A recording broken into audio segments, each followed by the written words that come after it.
Okay, welcome to Comfort Having number 2. I'm just going to do bound fighting now. I'm not going to do any blindfolding. I'm going to work 2 weapons, not the chains, not the nunchucks. 3 if you count the short sticks because I did that yesterday. So I'm going to do the big bow first, then the little bow, then the short sticks to wrap it up. Now the reason why I'm not going to do the chain and the other stuff and why I'm not going to go blindfolded is, as you can tell, just like yesterday, I'm losing light. And had I not had to go to work today, I probably would have done that. Side note, your blindfolds can be a weapon. You know, tie a little knot in this thing, and you have nunchucks, and you are never unarmed. Let me be the first to state that. As a martial artist, you are never unarmed. So don't think for a minute that you are vulnerable because you don't have a conventional or a standard weapon. You have plenty of conventional weapons around you. You just don't know that they're weapons. From the clothing that you're wearing to the things in the environment, you have weapons. Whether you choose to recognize it or not is a whole nother ballgame. I'm also going to add that hockey stick into this thing. So we're going to go to the big bow first because it's the heaviest and it's the hardest to swing around. So hopefully I'm going to give you guys enough of my body by stepping back further so that nothing gets damaged. So this stick is like a good 6'5", and I'm a good 5'3" and a half. So when you're bound and you're swinging something this far, you are very well in a safe position unless someone's throwing a shuriken or something at you, for the simple fact that you have range. This thing is made specifically for range. So, you're not going to do a whole bunch of martial arts motion. You're not going to have a lot of wasted motion with this thing. From up here, boom, from up here, boom, from up here, down here. But my hands are still tied by it. Just in case you can't see this bright red wrapping. Boom. That's the disadvantage of having your hands tied. That's the advantage of knowing how to use your feet, but other than just kicking. So, you can see that I can do it. Which also means you can do it because I'm not Jesus and I'm not special. Alright. Now what you shouldn't do is this.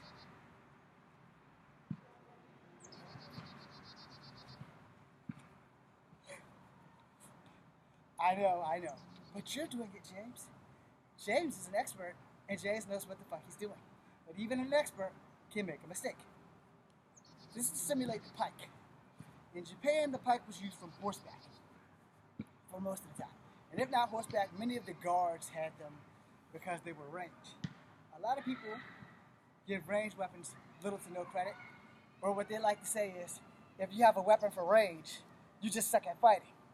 And in some cases, that may have been true.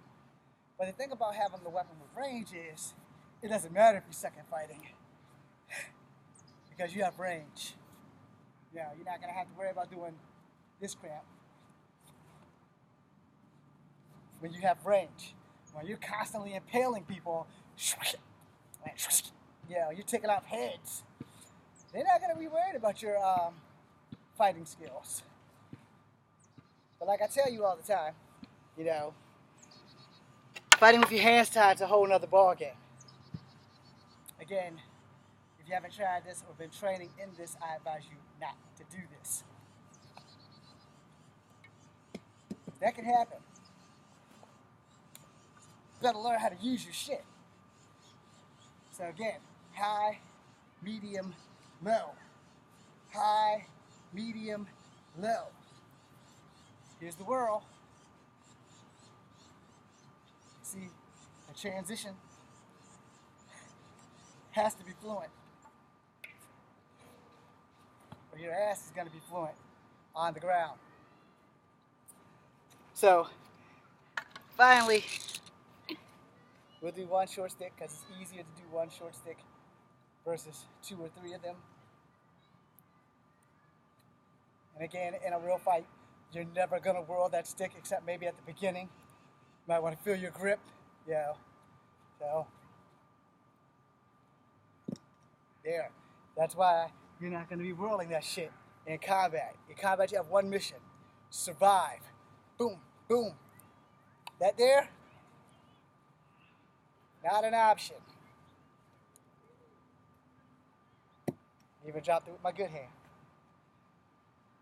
So it happens. Sometimes twice.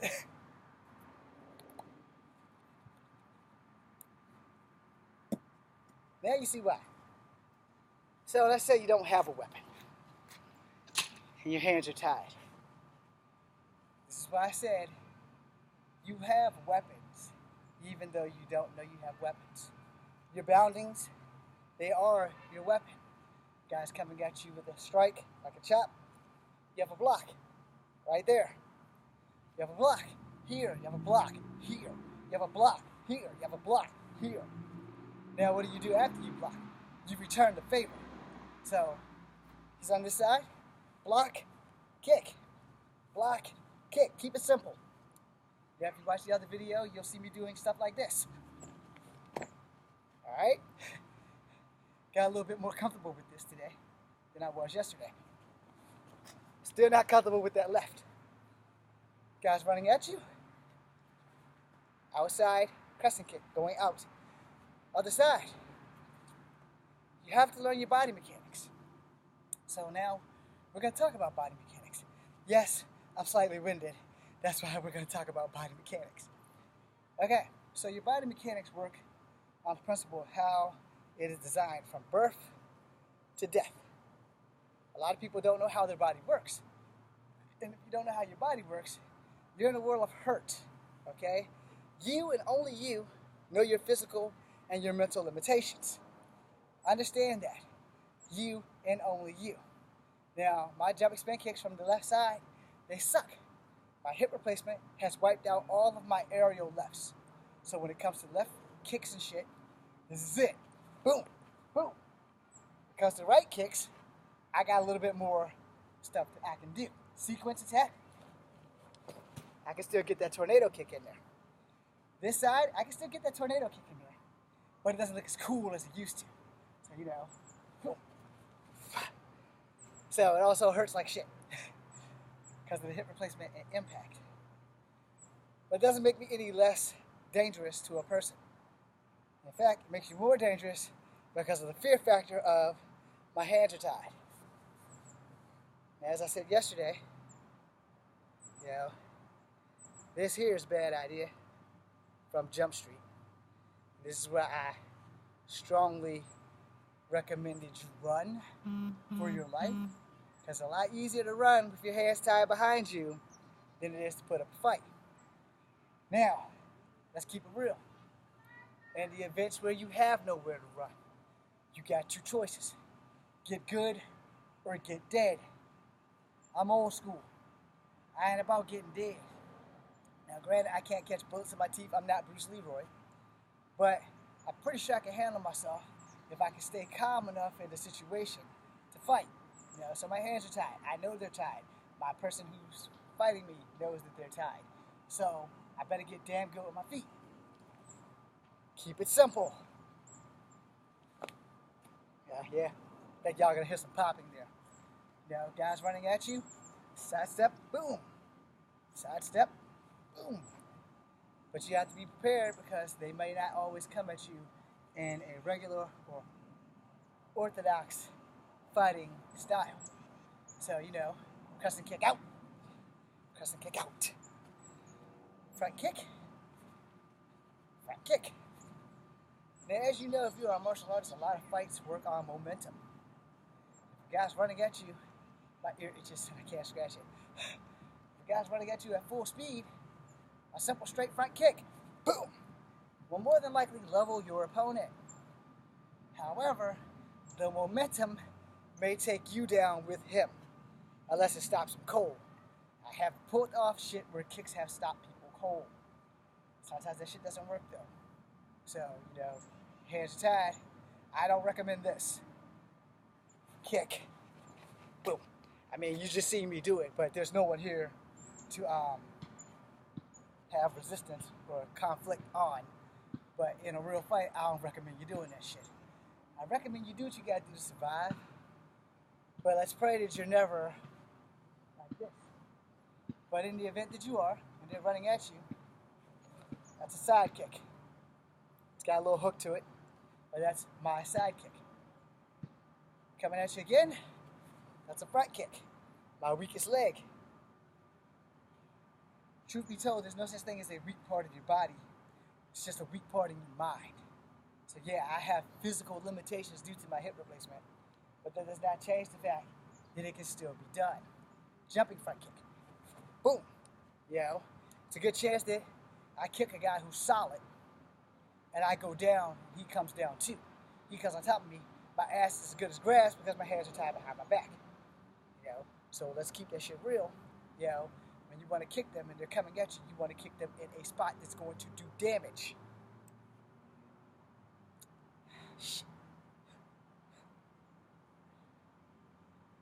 So all of this is your central line. Your hands are tied behind you. You want to kick them square in the sternum, throat if you must, but square in the sternum will generally stop a person cold. Of course, adrenaline rush is a powerful thing. So when your hands are in front of you, you have that extra advantage of sidestepping and blocking. And you can use your knee and an elbow with no wasted motion. Where when your hands are behind you, your blocks are limited. They're not impossible, they're just limited. Understand that. I'm not going to teach you something that you can't use. Your blocks are very fucking limited. That's a block. It's also a strike if you do Kempo. So with the guys coming at you, it's going to be kind of hard to bat them away with your knee. So your strike's going to have to be your block, which in this case would be an inside to outside crescent kick because he's throwing a kick at me. So, boom. However, if I wanted to do Kung Fu, it would be this side because most people are right-handed and right foot. So I would kick here and then return it there. It will have no power behind that because this is not the power leg. Now if he's left-legged, it would be kick and then return for Kung Fu or Taekwondo. It just depends on the situation and that moment. Now mind you, my hands are strapped behind my back. There's a bit of a problem there. Now you can use your head as a headbutting block, but you also may knock yourself silly. So I personally don't recommend you using your head unless your head's as hard as a few friends of mine whose heads are like brick walls. They know who they are. And that's a thumbs up, not the middle finger. But hands behind you. Very difficult to fight. Very, very difficult to fight, especially when they're tied up. So, you have to learn to keep that shit basics. Keep it really basics. Low kick to the shin. Low kick to the knee. Waist. Sternum. Keep it at places where you can do some damage to their ass because if you're just hitting solid muscle or solid bone, it's a good chance you're going to lose. Your hands, they're tied behind you. So evades are always great. Sidestep. If you are fast enough to get that knee up with that sidestep, targeting the belly or the sternum, or if you want to be really dirty, knee their asses in the groin. Hey, you want to survive? Sometimes you got to fight a little dirty. Your hands are already tied, so technically I wouldn't really call it dirty. I would be calling it getting even. Sidestep, boom. Sidestep, boom. You're going to do some damage to them because your hands are tied behind their back and they're fixing to do really, really bad damage to you. So, street fight has little to no honor necessary. Fighting in the ring, honor is required. There's rules for a reason. Fighting in the street, the only person that can take your honor from you is you. And if you're not really a good fighter, then just put it into let's see, what's more important, my honor or surviving from some asshole trying to hurt me? I'm going to go with surviving, because honor is everything, but in a street fight, honor isn't going to amount to a hill of beans when you're fighting someone who's enraged and don't care. Now this way, your honor still can have a factor. It's fine if that's what you want. But this way, with your hands bound, block, block, block, block, block. You got a fighting chance. Even with your hands tied, you have a fighting chance. Hands behind your back, you're a contortionist. You can do whatever the hell you need to do. But if you're like me, you're old, and you just got to fight, you know, it's going to be a bit of a challenge. Now, if you're in a police car and you can do that, get your hands under your ass and all that other shit, and it can be done, you know, it just takes a little bit of time. I'm not going to deal with that shit because I pretty much know what the fuck I'm doing. That's just not the time to fight. You know, there's a time to fight and there's a time not to fight. You need to know when, how, and where. You have to pick your battles and your wars very, very carefully, or you're going to get hurt very, very bad. Worst case scenario, you're going to get dead. But with this, and your hands tied in front, you learn the blocks. You learn how to operate both arms as one arm. Boom, boom, boom, boom. So high, medium, low. And if you can't go low, that's when you implement your legs. So high, medium, you have two mediums that you can do. Regular medium, medium with the knee.